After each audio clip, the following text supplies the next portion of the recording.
بسم اللہ الرحمن الرحیم۔ سول ڈیموکریٹک اسلام کے نام سے امریکہ کے ایک تھنک ٹینک نے پاکستان کے حوالے سے باقاعدہ اپنی ایک ریسرچ رپورٹ شائع کی اور اسے رینڈ کارپوریشن کی رپورٹ کہا جاتا ہے۔ سول ڈیموکریٹک اسلام کے نام سے اس رپورٹ میں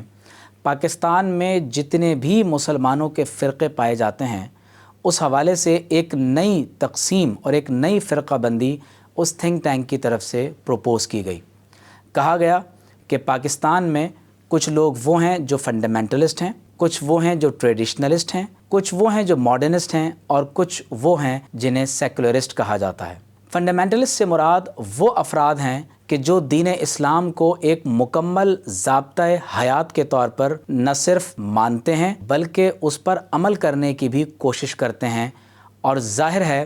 کہ اسلام کے ساتھ کسی بھی قسم کا سابقہ لاحقہ لگا کر اسلام کو اس کی اصل حیت سے تبدیل کر دینا یہ کسی طور پر درست نہیں ہے۔ یہ سمجھ لیجئے کہ ہم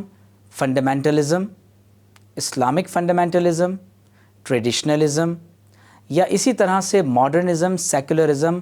اسلام کے ساتھ کسی قسم کے سابقے لاحقے کو پسند نہیں کرتے۔ ہمیں دین کی وہی صورت چاہیے جو محمد الرسول اللہ صلی اللہ علیہ وآلہ وسلم نے پیش فرمائی تھی۔ فنڈامنٹلزم سے مراد ان کی وہ افراد ہیں جو دین اسلام کو ایک مکمل ضابطۂ ہدایت کے طور پر تسلیم کرتے ہیں اور اس کا اسی طور پر نفاذ چاہتے ہیں۔ ٹریڈیشنلسٹ سے مراد وہ روایت پسند علماء ہیں جو مساجد اور مدارس میں موجود ہیں۔ کہا یہ گیا ہے کہ ان دونوں گروہوں کو جو اسلام کو ایک مکمل ضابطہ حیات سمجھتے ہوئے اس پر عمل کرنے کی کوشش کر رہے ہیں، اس کے نفاذ کی کوشش کرتے ہیں، اور دوسری طرف وہ گروہ جو ٹریڈیشنل علماء کا ہے جو مساجد اور مدارس میں ہیں، ان کے درمیان ہمیشہ ایک جنگ و جدال کی کیفیت رہنی چاہیے تاکہ ایسا نہ ہو کہ یہ دونوں گروہ ایک ہو کر اپنے ملک و قوم کی خدمت کریں اور اپنی قوم کو دین اسلام کے خطوط پر آگے لے جانے میں اہم کردار ادا کر سکیں۔ تیسرا گروہ ماڈرنسٹ کا ہے۔ یہ وہ گروہ ہے جو مغربی طرز حیات کو آئیڈیالائز کرتا ہے،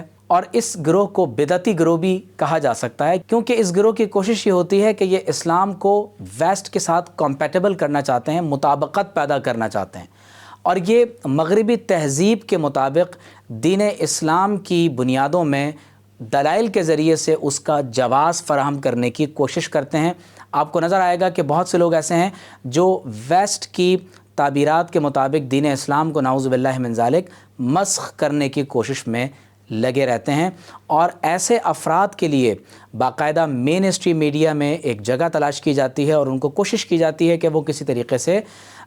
منظر عام پر آئیں اور لوگوں کی ذہن سازی ان خطوط پر کرنے کی کوشش کر سکیں جو مغربی تہذیب کے بیان کردہ ہیں۔ چوتھا جو گروہ ہے اس کو سیکولرسٹ گروپ کہا گیا۔ اس سے مراد وہ لوگ ہیں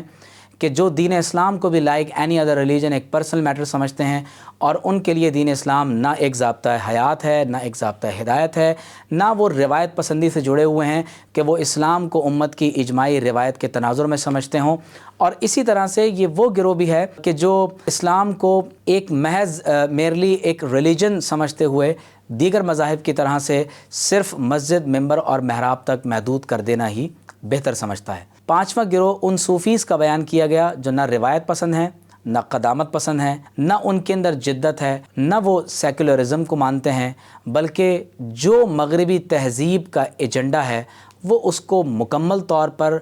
بلا کم و کاست ہو بہو اسی طرح دین اسلام کے روپ میں نافذ کرنا چاہتے ہیں۔ یاد رکھیں کہ اسلام کے ساتھ کسی بھی قسم کا سابقہ لاحقہ لگا کر ہمیں مغرب کی کسی تعبیر کے تناظر میں اسلام کی تشریح نہیں کرنی چاہیے۔ ہمیں دین اسی فارم میں قبول کرنا چاہیے اور اس پر عمل کرنا چاہیے جو ہمارے نبی صلی اللہ علیہ وآلہ وسلم نے ہمیں بیان کیا۔ ہم دین اسلام سے متعلق ہر قسم کی اس فرقہ بندی اور گروہ بندی کو رد کرتے ہیں جو مغرب کی طرف سے مسلمانوں یا اسلام سے متعلق